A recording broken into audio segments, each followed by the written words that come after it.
Ladies and gentlemen, days preceding the tabling of the motion to impeach Rigathi Gachagua, there was this popular phrase that was trending. It was being trended by Rigathi Gachagua supporters, especially from the Murima. And they were saying, "Kufa dereva, kufa makanga." This was to mean that if Rigathi was to go, Ruto had to go. It is what we usually call a lose-lose situation. If I can't have it, you can't have it. After the impeachment, this particular phrase died. It is no longer being used. However, I don't think Rigathi abandoned this particular strategy. Even though the phrase is not being used, what Rigathi is doing is in line with the KUFA DEREVA KUFA MAKANGA. What I want to answer here is how is he doing it and whether it will succeed. If that is a subject you are interested in, please stay tuned. If you are watching for the first time, take a moment, subscribe to this channel so that you don't miss subsequent videos. And without wasting time, let us just jump into explaining the KUFA DEREVA KUFA MAKANGA strategy by Rigathi Gachagua. You see, Rigathi Gachagua went to court a record 24 times to stop both the National Assembly and the Senate from impeaching him. But realizing that that was not going to work, he created a situation that would give him an excuse to go to court. And that is when, after interrogating the side of the parliament, Rigathi disappeared.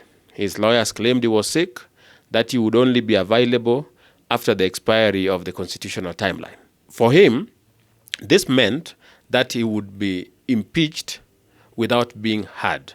And so, hiding behind the unfair hearing, he went to court and got conservatory orders. He got a conservatory order against the Senate decision to impeach him, but he also went to Kerugoya and got another conservatory order stopping the swearing in of Kindiki.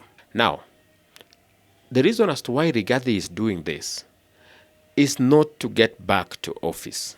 He is smart enough to know that no court under the sun is going to bring him back. He also knows that he has burnt every bridge that existed between him and the president, him and parliament, and even now him and the judiciary. So what is Rigathi trying to do? Rigathi is trying to make sure that if he cannot be the deputy president of William Ruto, then William Ruto cannot have a deputy president.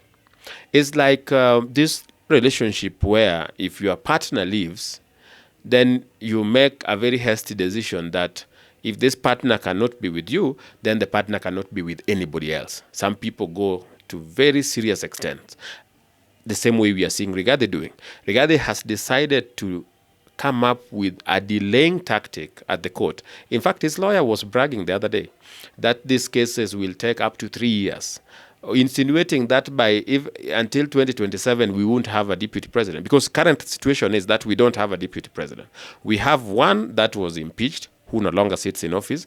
We have one that has been appointed but has not been sworn in, meaning that he cannot carry out the official duties of the deputy president. Our constitution does not provide for acting deputy president. So either it's a substantive deputy president or we don't have a deputy president at all. And as of now, we don't have a substantive deputy president. We have an appointed one and an impeached one. The impeached one knows he is no longer in office. The appointed one cannot take over that office because the impeached one has gone to court to get conservatory orders. And I was telling you, he is doing this in that spirit of KUFA DEREVA KUFA MAKANGA, in that if he cannot be Ruto's deputy, then Kindiki Kithure also cannot be Ruto's deputy. But why is he doing this? You might be asking. Is it just out of jealousy or out of pure pettiness? No. Rigathi Gachagua understands that if Kindiki Kithure is sworn in today, it's just a matter of time before the same Mount Kenya that has a lot of sympathy for him forgets him. And let me give you an example. People believe that Rigathi Gachagua is extremely influential in Mount Kenya, and as of now, he is. But he is because he holds position of power. This is how politics works. If you are not in office, you don't matter.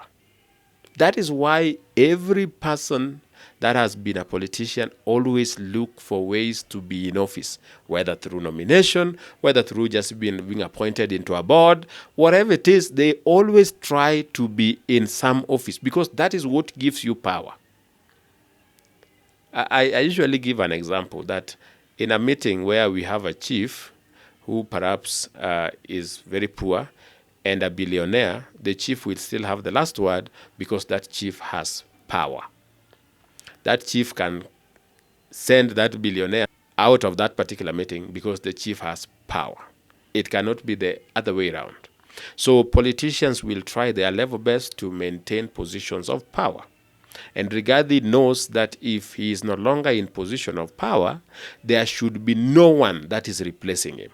Because if we are in that limbo, then he can still claim to his supporters that is actually the deputy president. You even heard when he was giving the press statement, he was still calling himself that. As you see, the deputy president of Republic of Kenya does not even have security. He knows very well that he's no longer the deputy president of Kenya, but since there is none that has taken over from him, he can still insist, at least to his supporters, that is the substantive deputy president.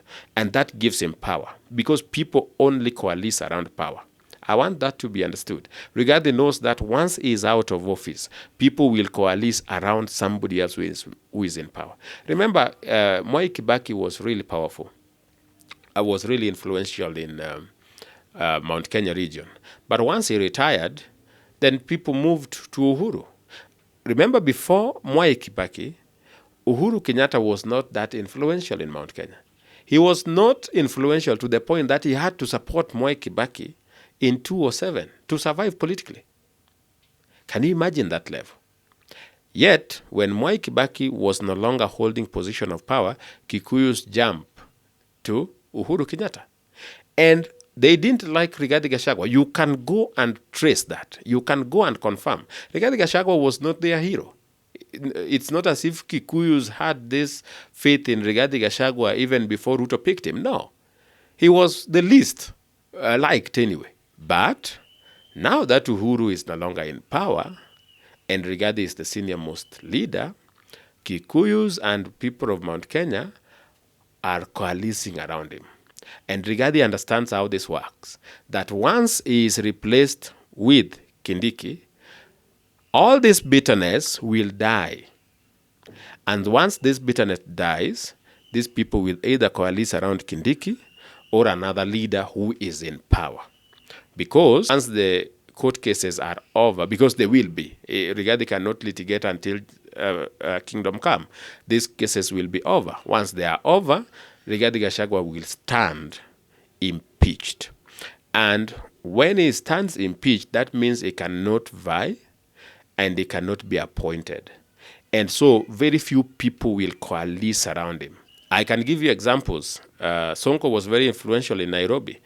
Nowadays, nobody gives a damn who he is and what he does, because they know he cannot be elected and he cannot be appointed. So people go with whoever is in power, and Rigathi knows that. That is why Rigathi is trying his level best to make sure that nobody assumes that office. So if he can delay this as long as he can, then during that time he can still assume or masquerade as the deputy president, even among his people, and he can still call shots. That is the KUFA DEREVA KUFA MAKANGA. It's like, if I'm not getting it, no one else is getting it. It's the belief that the world revolves around you, you deserve the best, and if you cannot get it, then nobody else deserves it. It's a case where if today, let's say, you are stopped from drawing water from a particular well, then now you say, okay, as far as I'm concerned, nobody else should have water from this well, so you poison the well. That is the case we have here, ladies and gentlemen. In my opinion, that is what the KUFA DEREVA KUFA MAKANGA is. Now, let us quickly answer the question, will this succeed? Like, can Rigathi successfully ensure that Ruto does not have a deputy until 2027? I don't think so.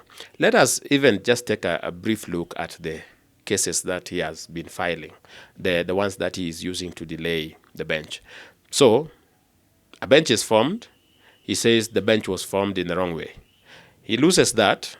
He says this bench is biased because a certain judge is close to his wife.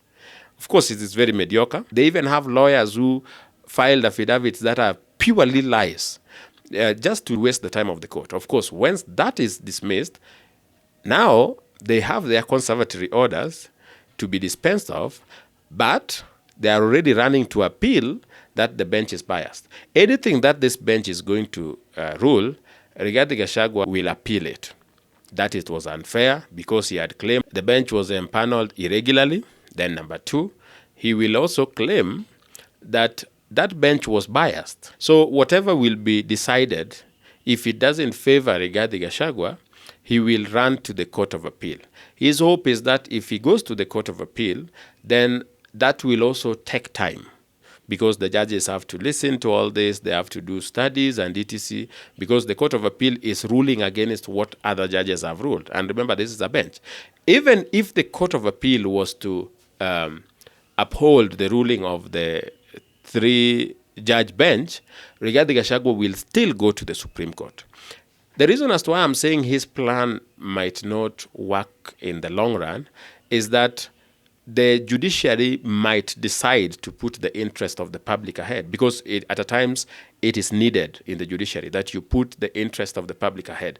The office of the deputy president cannot stay vacant because there is somebody who is supposed to deputize the president. That is how it is.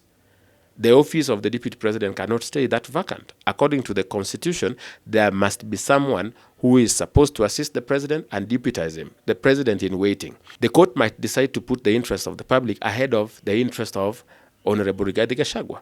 And when they do that, they might decide to dispense with these matters, to deal with these matters very fast. So you can go to the Court of Appeal and they might listen to him in a week and make a ruling. He can go to the Supreme Court and the Supreme Court might decide to make a judgment about this within even another week. He would have still failed, because it depends entirely on wasting the time of the court. And once the court understands that you are there to waste their time for purposes of just selfishness, because it is a KUFA DEREVA KUFA MAKANGA. If I'm not going to be the deputy president, nobody else can be. Not that you have facts. You are just simply saying, I will use every loophole I can get in the law. It is. That is why he's been losing. He says the bench was not formed well. People are like, are you for real? This is the same bench that listened to you the other day. He's like, this bench is biased because this particular judge is a close ally of the wife. People are like, are you for real? He can go to the Court of Appeal and say, I don't believe whatever was ruled. And because the bench that is sitting to listen to Rigathi at the High Court is a very informed bench, chances are that the Court of Appeal, within a very short time, might uphold their ruling. And because the Court of Appeal has some of the best judges you can come by, chances are that when they go to the Supreme Court might unanimously uphold the ruling of the Court of Appeal. And then so after that, he will go to East African Court, or what will he do? He won't do that. So in my opinion, the KUFA DEREVA KUFA MAKANGA would not work for him in the long run. He will still lose. My advice to Rigathi remains the same. If you find yourself in a hole, stop digging. Get out. That is, or ask for help. He's been impeached. Instead of banning every remaining bridges, fighting judges, fighting the assembly, fighting the president, he should just go home peacefully. I hope you found this video informative. If you did, let me know in the comment section below. Otherwise, allow me to thank you sincerely for watching the video. If you've not subscribed, please consider subscribing, drop a like, and share this video with friends. Until we meet in the next video, good evening.